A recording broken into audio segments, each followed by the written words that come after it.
Hola, buenos días, tardes o noches. Me da gusto saludarte. Mi nombre es Brenda Britania Frausto Ojeda. Actualmente estudio la carrera de enfermería en la Universidad de Unitec y el día de hoy quiero hablarte sobre tres cardiopatías, las cuales te voy a mencionar, que es la fibrilación auricular. Te voy a hablar también sobre el flúter auricular y sobre el síndrome de Wolff-Parkinson-White. Bueno, pues vamos a comenzar. ¿Qué es la fibrilación auricular? Bueno, la fibrilación auricular es la frecuencia cardíaca acelerada y regular del corazón. Todo comienza porque el corazón mueve sangre a todo el cuerpo. En la fibrilación auricular, parte de las aurículas envían impulsos eléctricos desorganizados hacia la parte superior del corazón. Estas descargas anormales causan que las aurículas tiemblen como gelatina.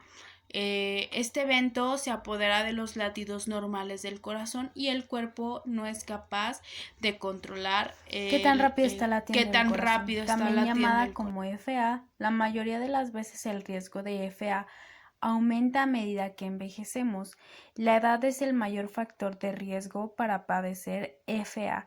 Es importante mencionar que no siempre la edad tiene que ver con esta patología, sino padecer obesidad, problemas con la tiroides, el alcoholismo, el consumo excesivo de bebidas energéticas, la tensión arterial alta, los problemas pulmonares como el EPOC e incluso la apnea del sueño.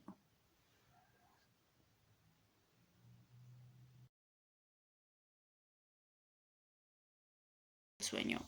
La fibrilación auricular trae dos problemas principales. El primero es los síntomas que causa y el segundo es que hay un aumento de posibilidad de que el paciente padezca un derrame cerebral.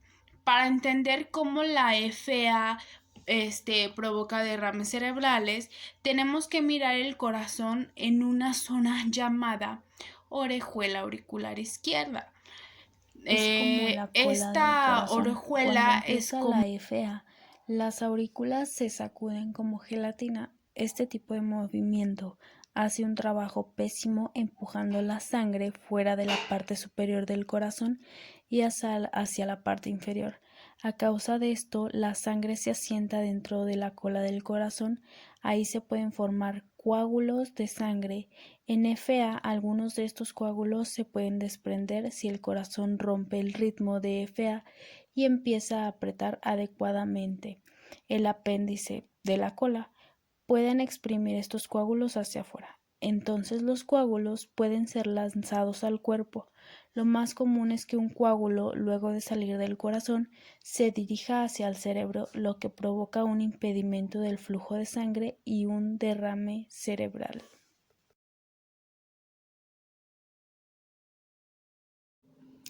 Hay una escala llamada Checks-Bakes. Esta escala examina todos los factores que aumentan la probabilidad de un derrame con todas las personas que tienen FA. Ejemplo, si la puntuación suma de 0 a 1 es baja la probabilidad. Para cualquier puntuación o arriba de 2 se recomienda proteger con un anticoagulante.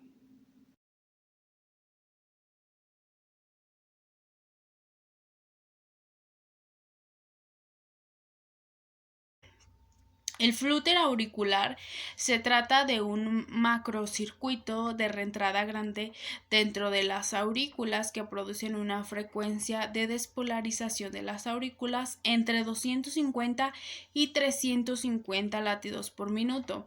Y son caracterizados Una por onda las F es la famosísimas ausencia ondas de F. ondas P. Se clasifican en dos tipos. Uno antihorario, se le llama antihorario porque el sentido de la despolarización es contrario a las manecillas del reloj. Una característica es que se encuentran ondas F positivas y F negativas. La tipo 2, atípico u horario, porque la despolarización de las aurículas se produce en el mismo sentido de las manecillas del reloj.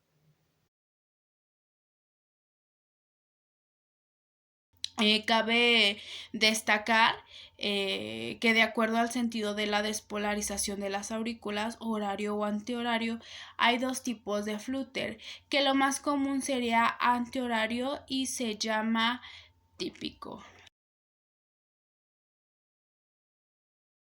Síndrome de Wolff-Parkinson-White es una anomalía cardíaca congénita que consiste en la presencia de conexión anormal entre el tejido auricular y el ventricular. Hay una vía alterna de conexión a través del cual sería el tejido auricular y el ventricular. En un paciente normal, toda la actividad eléctrica comienza en las aurículas y va a pasar por todo el nodo auriculoventricular y de ahí es dirigida hacia el sistema de His para la despolarización de los ventrículos.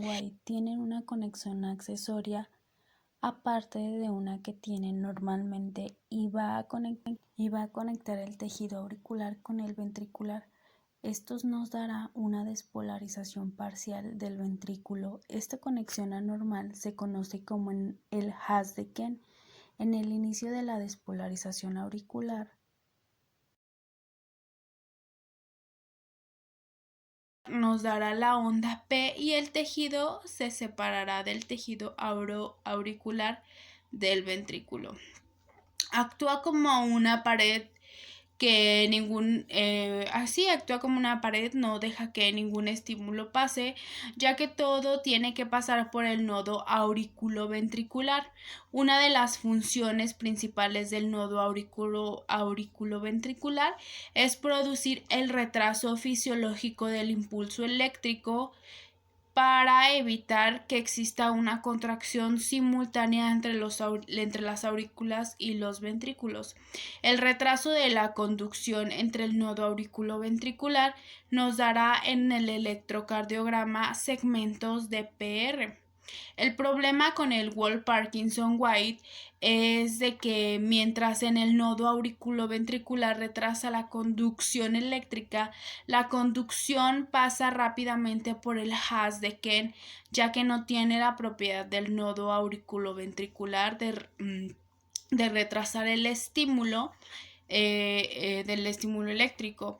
Esto va a producir que la parte adyacente que está cercana a la conexión anormal, se produzca ahí una despolarización temprana de este sitio. Pero como son vías normales de despolarización, solo se le despolarizará una porción ventricular. Esta despolarización temprana nos dará las características en la electrocardiografía, que será la onda delta. Bueno, en la onda delta se ve como una separación, se los voy a mostrar en una imagen. Una vez que el estímulo logra pasar al nodo auriculoventricular, el resto de la conducción sigue por las vías normales y termina despolarizándose en el ventrículo.